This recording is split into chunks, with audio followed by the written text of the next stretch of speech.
What's up sa inyo mga tol? Welcome back po muli sa channel. So matagal-tagal din pala tayo na hindi nakapag-upload. Babalita lang sana ako sa inyo na may balibalita kasi dito sa grupo namin na maglalabas daw ng slot ang LTFRB. So paghandaan nyo to. Ngayon, ang una mong pupuntahan para maging updated ka at hindi ka mahuli sa balita, puntahan nyo yung LTFRB page, Facebook page. So itype nyo lang LTFRB. So may kita nyo yun. Kung sino yung makita nyo doon na page na 400,000 mahigit na follower, dun kayo mag-like at mag-follow. Tapos meron pang isa dun sa 27k mahigit na LTFRB page, i-follow nyo rin yun para maging updated kayo at hindi kayo mahuli. Kasi kapag pahuli-huli kayo, wala, maunahan kayo, hindi kayo makapasok dito kay Grab. Ngayon, sa mga nagtatanong, kapag ba naglabas ng slot ang LTFRB, ano nga ba mga susunod na hakbang na gagawin? Ganito lang, dapat unang-una meron na kayong sasakyan at dapat meron ng ORCR para mabilis ang proseso. Unang gagawin nyo, kapag may sasakyan ka na at naglabas ang LTFRB ng slot, hindi ibig sabihin kapag naglabas ng slot ang LTFRB, dun kayo pupunta, walang ganon. Ang pupuntahan nyo ay ang Grab office. May kita ito sa Greenfield, Mandaluyong at dito naman sa Marikina.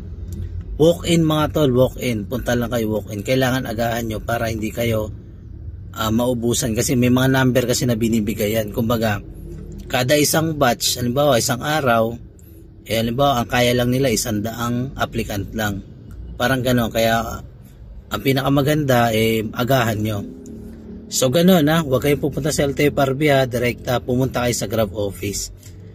Ang kailangan lang, magdala lang kayo ng pera, ORCR, mga dokumento dito sa sasakyan. Yun lang ang kailangan. So wala nang ibang dadalhin. Pera at mga dokumento para sa sasakyan. So ngayon, kapag pumunta na kayo kay Grab, si Grab na po at ang mga staff na po ang bahala at magproseso ng prangkisa nyo doon kay LTFRB. Sila na. Dati kasi iba Iba ang process pero ngayon binago na. Kasi nga pinasok na raw sila ng hukos-hukos, mekos-mekos.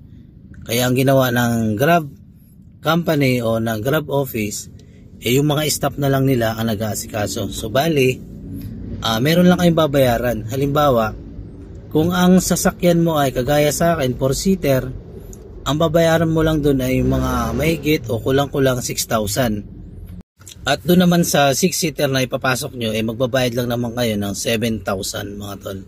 Para sa pagproseso ng mga papeles at prangkisa. Ngayon, anong model nga ba ang tinatanggap ni Grab? Bali, 2020 pataas at walang pinipili pong modelo bukod lang sa Honda. Dati kasi tinatanggap yung Honda pero ngayon hindi na. At ang hindi rin tinatanggap ni Grab yung mga hatchback, kagaya ng Wigo, mga ganon, basta yung mga maliliit na sasakyan. So hindi po tinatanggap. Ang tinatanggap lang sedan, MVP. So yun lang mga tol ang mga tinatanggap. So yung mga tol, mabilis nga ba ang proseso dito kay Grab kapag nag-apply kayo at ilang buwan o araw mong aantayin bago ka ma-activate dito kay Grab? Bali ang activation sa Grab pag driver mga 1 buwan. Tapos kapag yung sasakyan mo in-apply mo, so hindi naman agad-agad pagpunta mo na pag-apply mo ma-activate ka na at pwede ka nang bumiyahe. So hindi ganon. Bali ang experience at nakakaramihang experience ng mga nagiging kasamahan ko, nakausap ko, ay inaabot po ng 6 months to 5 months mga tol. Halimbawa, i-apply mo. Inaabot po ng 6 months to 5 months bago makapasok kay Grab. So nakadepende po yun sa pila. Meron namang iba, sinuswerte, inaabot lang ng 2 buwan, 1 buwan. Kaya halimbawa, kapag kukuha kayo ng sasakyan at ipapasok nyo kay Grab, at halimbawa yung pera nyo medyo kapos at mababaw ang bulsa, pag-isipan nyo mabuti. So kailangan mahaba po ang inyong PC o yung inyong bulsa na halimbawa habang hindi ka pa nakakapasok kay Grab meron kang pangabuno. So bali ang diskarte ginagawa ng iba, ipinapasok nila kay Joyride. Kay Joyride kasi isang araw lang 1 day lang pwede mo na siyang ibiyahe. So ganun kabilis. So binabiyahe nila kay Joyride habang inaantay yung proseso doon kay Grab. So ganun lang mga tol, tuloy-tuloy lang tayo sa pangarap. At alam naman natin, wala naman sigurong tao na ayaw magkaroon ng sasakyan. So bali ako kasi mga tol, isang hamak na tricycle driver lamang noon at nagmimekaniko. Bali nangarap ako na magkaroon ng sasakyan at ito na nga, Hindi ko naman pinangarap to na pumasok dito sa pagiging Grab.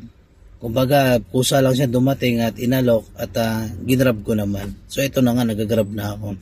So bali, itong sasakyan na to ay hindi po talaga sa akin nakapangalan. Kumbaga, sa kakilala ko, pina-assume balance sa akin. So ingat lang sa mga gustong mag-assume balance yan, baka mapeke kayo. Napakasakit po sa ulo niyan mga tol kapag nagka-problema.